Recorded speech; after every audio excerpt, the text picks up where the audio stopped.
गिरिडीह में अवैध बालू के इस्तेमाल से हीरोडीह के नए थाने का कंस्ट्रक्शन चल रहा है। ऐसी बात नहीं है कि अवैध भंडारण के खिलाफ प्रशासन कार्रवाई नहीं कर रहा है, लेकिन माफिया कह रहे हैं तू डाल डाल मैं पात पात।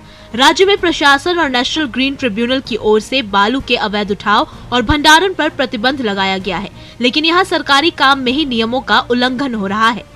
ठेकेदार लगभग 60 से अधिक ट्रैक्टर बालू का उत्खनन कर भंडारण कर रहे हैं, लेकिन प्रशासन इस पर मौन है।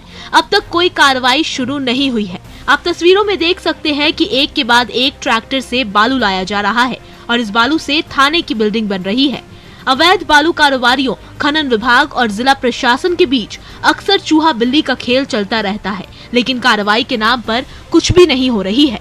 अब देखना होगा कि इस मामले में प्रशासन की नींद कब टूटती है।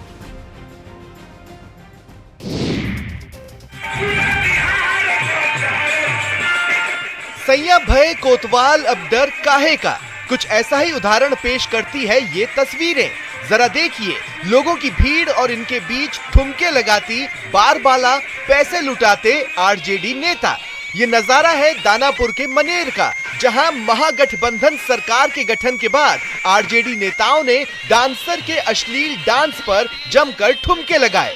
देखिए कैसे नेताजी बारबाला के साथ ठुमके लगा रहे हैं, पैसे उड़ाए जा रहे हैं। नेताजी के साथ कार्यकर्ता भी मस्ती में नजर आ रहे हैं।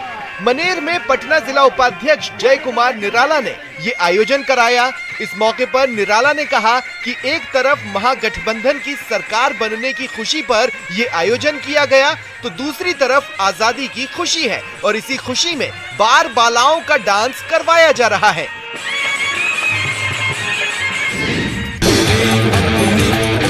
आपने पुलिस कर्मियों को पूरी ईमानदारी के साथ अपनी ड्यूटी करते देखा होगा, उनका सख्त अंदाज भी देखा होगा, पर क्या कभी पुलिस कर्मियों का डांस देखा है?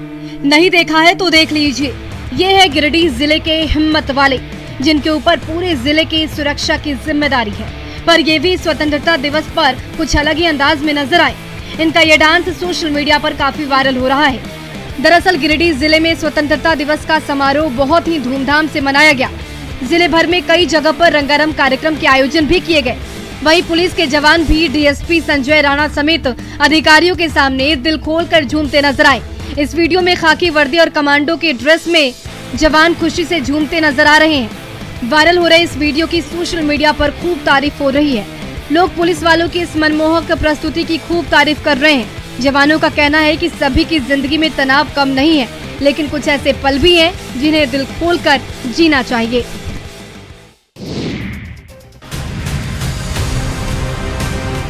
जीवनदायिनी गंगा अब भागलपुर में प्रलय मचाने को आतुर है। गंगा के जलस्तर में तो कमी आ रही है, पर कटाव का कहर अब भी जारी है। कटाव की जो तस्वीरें सामने आई है वे बेहद डरावनी हैं। देखिए कैसे ये मकान देखते ही देखते ताश के पत्तों की तरह ढह गया और गंगा की लहरों में समा गया। घरों के गिरने और खेतीहर जमीन कटने का सिलसिला जारी है। तिनतंगा निवासी सुदामा दास का पूरा मकान गंगा में देखते ही देखते समा गया। लोगों का कहना है कि हर साल कई घर और कई खेतीहर जमीन गंगा की आगोश में समा जाती है, पर वे गंगा के कटाव के आगे बेबस है। साथ ही उन्हें सरकार की तरफ से कुछ भी खास मदद नहीं मिल पाती है। गंगा किनारे बसे लोगों की परेशानियां कम होने का नाम नहीं ले रही है।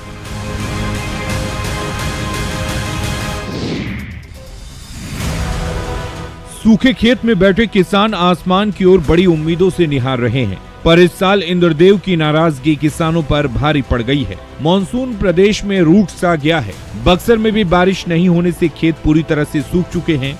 जिले के कुल 11 प्रखंडों में लगभग यही स्थिति बनी हुई है। किसान रात दिन मेहनत करके खेती कर रहे हैं, पर बारिश नहीं होने के कारण उनकी मेहनत पर पानी फिर गया है।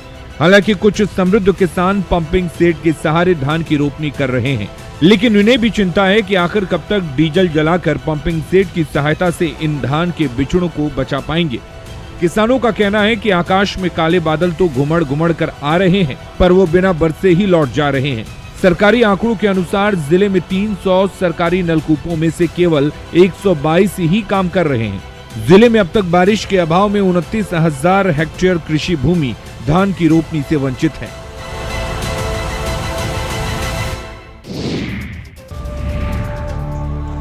पति की बेवफाई से महिला इतना टूट गई कि वो अब अपना हक मांगने के लिए 3 महीने की बेटी को लेकर अपने ससुराल की चौखट पर ही धरना दे रही है। ये पूरा मामला कटिहार के नगर थाना क्षेत्र के विनोदपुर मोहल्ले का है, जहां किशन अग्रवाल की शादी फारबिसगंज की आरती से 26 मई 2021 को बड़ी ही धूमधाम से हुई थी।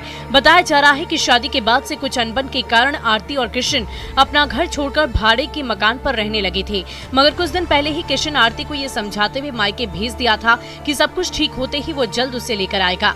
कई दिन बीत जाने के बाद जब किशन उसे लेने के लिए नहीं पहुंचा तो आरती खुद ही पहल करते हुए किराए के मकान पर पहुंची, लेकिन वहां ताला लगा था। उसके बाद आरती अपने ससुराल पहुंची और यहाँ भी उसे घर में ताला लगा हुआ मिला। वहीं किशन भी कोई बात करने के लिए तैयार नहीं है। ऐसे में मजबूर होकर आरती अपनी 3 महीने की बच्ची के साथ किशन के दरवाजे पर ही अपना हक मांगने के लिए बैठ गई है और शासन प्रशासन से न्याय की गुहार लगा रही है।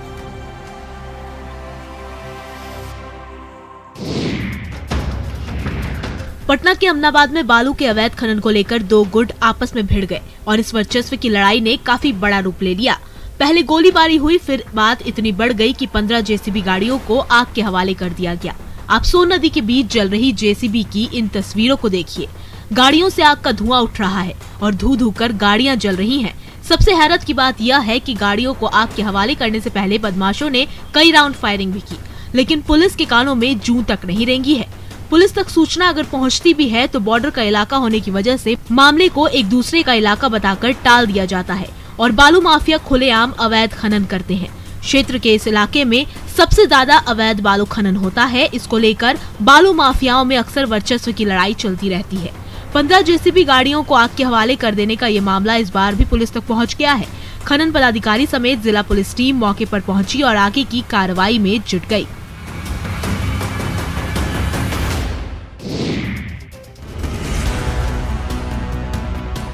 पूर्वी चंपारण के चंपापुर गांव में एलपीजी सिलेंडर ब्लास्ट होने से बड़ा हादसा हो गया। एक घर में आग पहले से लगी थी, इस बीच सिलेंडर ब्लास्ट हो गया। आग की लपटें इतनी भयानक थी कि एक व्यक्ति की झुलसकर मौत हो गई। तस्वीरों में बिखरी चीजें और राख को देखकर इस बात का अंदाजा लगाया जा सकता है कि हादसा कितना दिल दहला देने वाला होगा। बताया जा रहा है कि इस हादसे में लगभग दर्जनों लोग बुरी तरह जख्मी हो गए हैं। ब्लास्ट की वजह से 2 जख्मी व्यक्तियों के दोनों पैर कट गए हैं। सभी घायलों को इलाज के लिए हॉस्पिटल में भर्ती करा दिया गया है। आश्चर्य इस बात का है कि जिस घर में आग लगी थी उस घर के लोगों को कुछ नहीं हुआ। जो व्यक्ति घायल हैं, वे सभी लोग आग बुझा रहे थे। तभी सिलेंडर फट गया और ये सभी लोग इसकी चपेट में आ गए। फायर ब्रिगेड की गाड़ी मौके पर पहुंचकर आग पर काबू पाने में जुट गई। इधर पुलिस की टीम ब्लास्ट के कारणों का पता लगा रही है।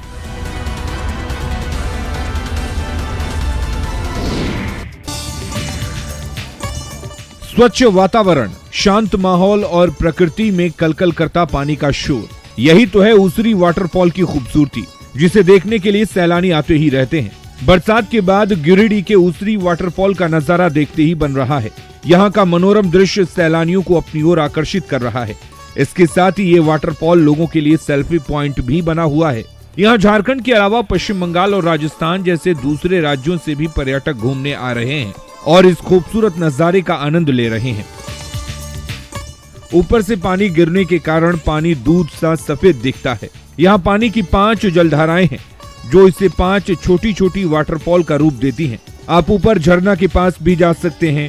यहाँ एक और हरे भरे साल वृक्षों के जंगल भी हैं, जिसका आकर्षण लोगों को यहाँ खींच लाता है। गिरिडीह टूरिज्म सर्किट का ये एक पॉपुलर टूरिस्ट डेस्टिनेशन बनता जा रहा है।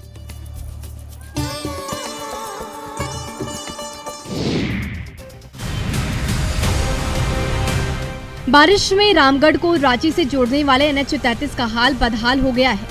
दरअसल इस NH पर नाले का निर्माण नहीं कराए जाने के कारण बरसात का पानी सड़क पर ही भर जाता है। रामगढ़ कॉलेज से लेकर ब्लॉक मोड़ और बिजुलिया तक पूरे सड़क पर जगह जगह घुटनों तक पानी भरा है, जिसके कारण पैदल राहगीर, दोपहिया वाहन सहित सभी बड़ी गाड़ियों के लिए रास्ता खोजना मुश्किल हो गया है। ऐसे में स्थानीय लोग और यात्रियों को काफी परेशानियों का सामना करना पड़ रहा है। कई बार दोपहिया चालक पानी भरे रास्ते पर गिरकर दुर्घटना के शिकार भी हो जाते हैं। साथ ही वाहन चालक भी सड़क पर बने गड्ढों में फंसकर दुर्घटना के शिकार हो रहे हैं। पैदल यात्री को सड़क पार करने में असमंजस की स्थिति उत्पन्न हो जाती है। नाली का निर्माण नहीं कराए जाने के कारण बरसात का पानी सड़क पर ही भर जाता है। सड़कें तालाब में तब्दील हो जाती हैं। ऐसे में स्थानीय लोग और वाहन चालक काफी परेशान हो जाते हैं।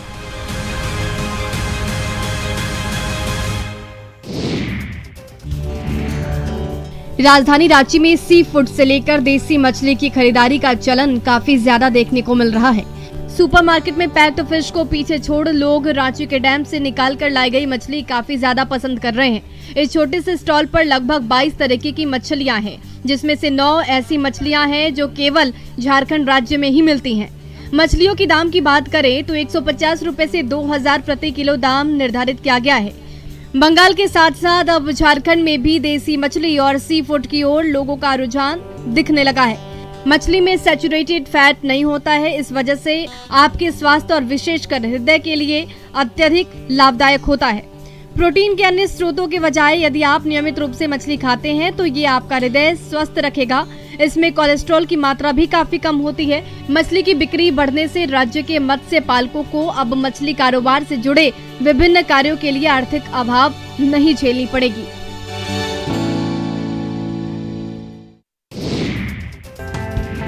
एक पेड़ लगाओ और 5 यूनिट बिजली मुफ्त में पाओ। मुख्यमंत्री हेमंत सोरेन ने रांची में वन महोत्सव के मौके पर इसका ऐलान किया था, जिसके बाद अब गांव से लेकर शहर तक घर घर पेड़ लगाने के अभियान में तेजी आ गई है। लोग अपने अपने घरों में फलदार वृक्ष लगा रहे हैं। इस अभियान के तहत जमशेदपुर के पोटका के सुदूर ग्रामीण इलाके में विधायक संजीव सरदार और वन विभाग के डीएफएमओ ममता प्रियदर्शी ने 73वें वन महोत्सव कार्यक्रम का आयोजन कर ग्रामीणों के साथ फलदार वृक्ष के पौधे लगाए। मौके पर डीएफओ ने कहा कि सभी लोग एक पेड़ अवश्य लगाएं, जिससे हमारा भविष्य सुरक्षित हो सके। डीएफओ ने कहा कि वन महोत्सव के द्वारा आम जनता को संदेश देना चाहते हैं कि वे अपने घरों में एक पेड़ अवश्य लगाएं और उसे यादगार बनाएं। लोगों को जागरूक करने के लिए गांव-गांव में पर्यावरण को लेकर जागरूकता अभियान चलाए जा रहे हैं। रक्षाबंधन के माध्यम से भी पेड़ पर राखी बांधकर लोगों को जागरूक किया गया। वन विभाग की ओर से आजादी का अमृत महोत्सव, वन महोत्सव और रक्षाबंधन शहर और गाँव में एक साथ मिलकर मनाया गया है। लोगों को संकल्प दिलाया गया कि वे पेड़ की रक्षा करेंगे और उनकी देखभाल भी करेंगे।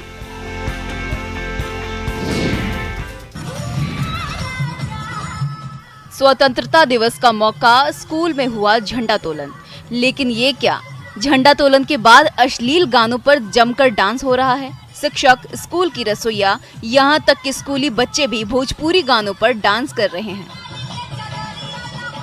दरअसल नवादा में इन दिनों सोशल मीडिया पर एक वीडियो तेजी से वायरल हो रहा है, जिसमें 15 अगस्त के मौके पर झंडोत्तोलन के बाद स्कूल प्रांगण में स्कूली बच्चे, शिक्षिका और रसोइया भोजपुरी गानों पर जमकर डांस कर रहे हैं।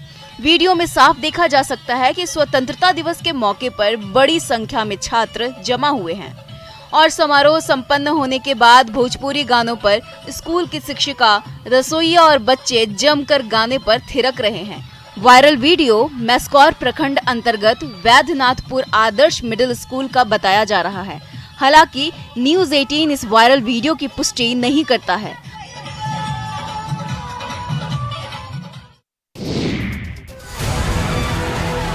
नहीं मिली जलेबियां और मिठाई, छात्र हुए नाराज। स्कूल परिसर में जमकर काटा बवाल। दरअसल गोड्डा में सभी जगह बड़ी धूमधाम से आजादी का अमृत महोत्सव मनाया गया। हर्षोल्लास के साथ जगह जगह झंडोत्तोलन किया गया। इस बीच ठाकुर गंगटी के मोरडीह उच्च विद्यालय में झंडोत्तोलन के बाद स्कूली बच्चों ने जमकर हंगामा किया।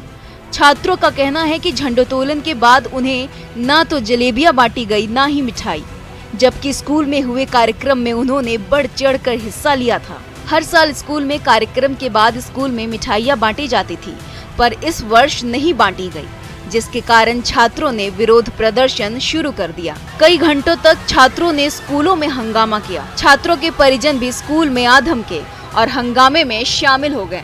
शिक्षक भी हंगामे को देखकर स्कूल से भाग निकले। वहीं विरोध के कारण स्कूल के गेट पर तालाबंदी कर दी गई।